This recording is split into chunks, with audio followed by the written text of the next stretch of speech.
আসসালামু আলাইকুম গাইস, আপনারা সবাই কেমন আছেন? আশা করি সবাই ভালো আছেন। আলহামদুলিল্লাহ আমিও ভালো আছি।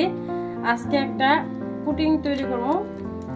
তো এখানে আমি নিয়েছি চিনি, দিয়ে দিব, একটু দূরে যাও, দিয়ে দেবো এখন ডিম।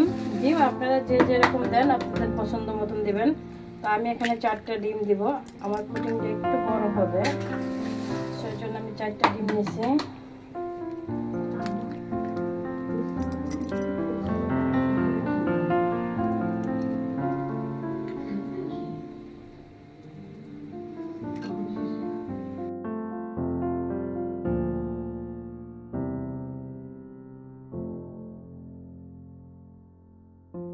ক্যামেরায় ক্যারামেলটা দিয়ে দিছিলাম, হয়ে গেছে আমার ক্যারামেলটা। এবার আমি যেই এটা সেট করবো এটার মাঝে দিয়ে দিচ্ছি মাছ। হ্যাঁ, তো এখন আমি এটার মাঝে ঢেলে দিলাম। আমি এই বক্সটার মাঝে আমি পুডিংটা সেট করব।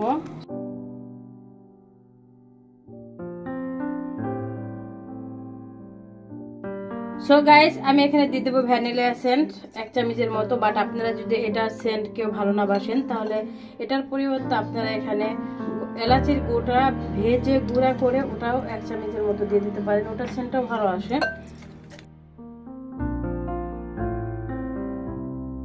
আমি 2 কেজি দুধের মতন এখানে জাল দিয়ে ঘন করে রাখছিলাম। শর্টটা কি পড়ছে দেখেন, শর্ট দেখলে আপনারা বুঝতে পারবেন যেটা কত মানে জাল দেওয়া হয়েছে।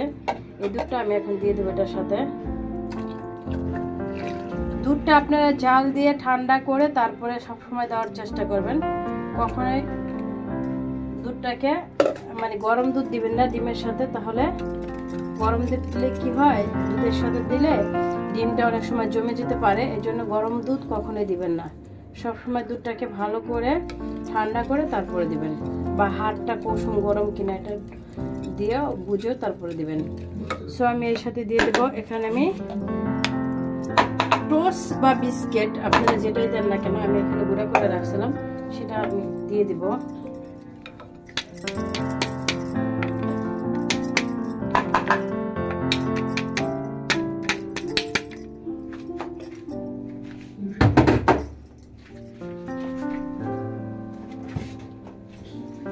তো আমি আরো এটার সাথে দিব 2 চামচের মতো গুঁড়া দুধ।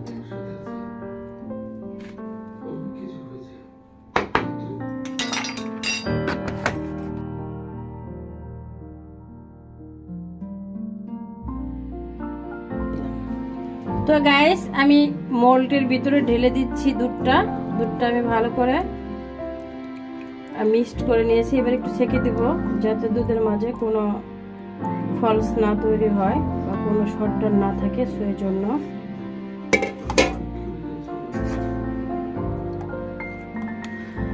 যেহেতু আমি এখানে দুধটা অনেক ভালো করে জাল দিচ্ছি, অনেক ইয়ে আছে।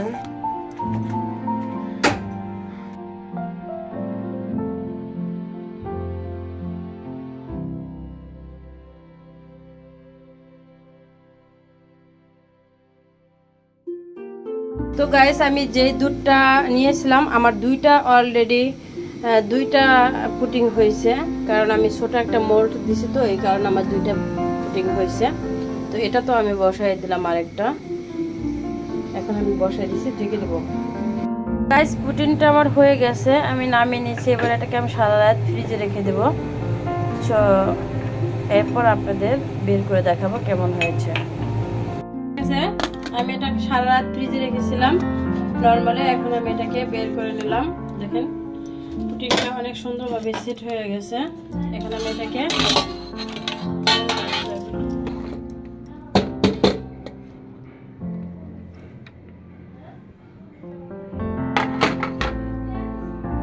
তো দেখতে পাচ্ছেন আমার পুডিংটা অনেক সুন্দরভাবে সেট হয়ে গেছে।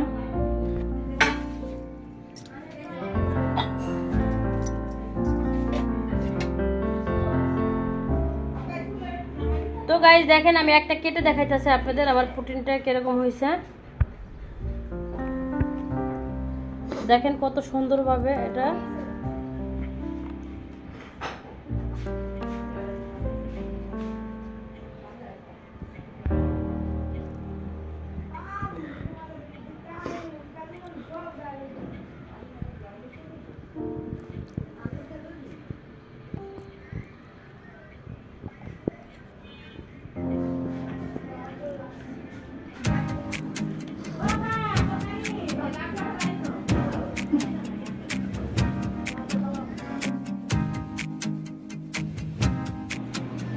তো গাইস দেখেন আমার পুডিংটা কেমন হয়েছে।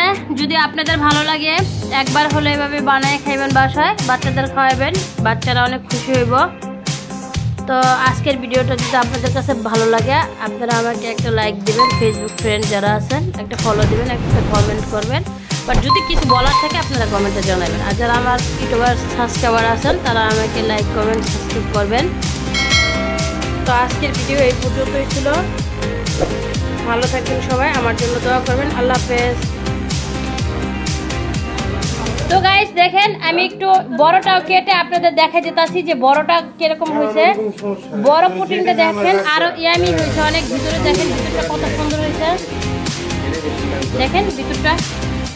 এটা কিন্তু একটু সিদ্ধযুক্ত হয় না, ওদের ছোট থেকে একটু সিদ্ধযুক্ত হয়েছে, বাট এটা কিন্তু অনেক সুন্দর হয়েছে।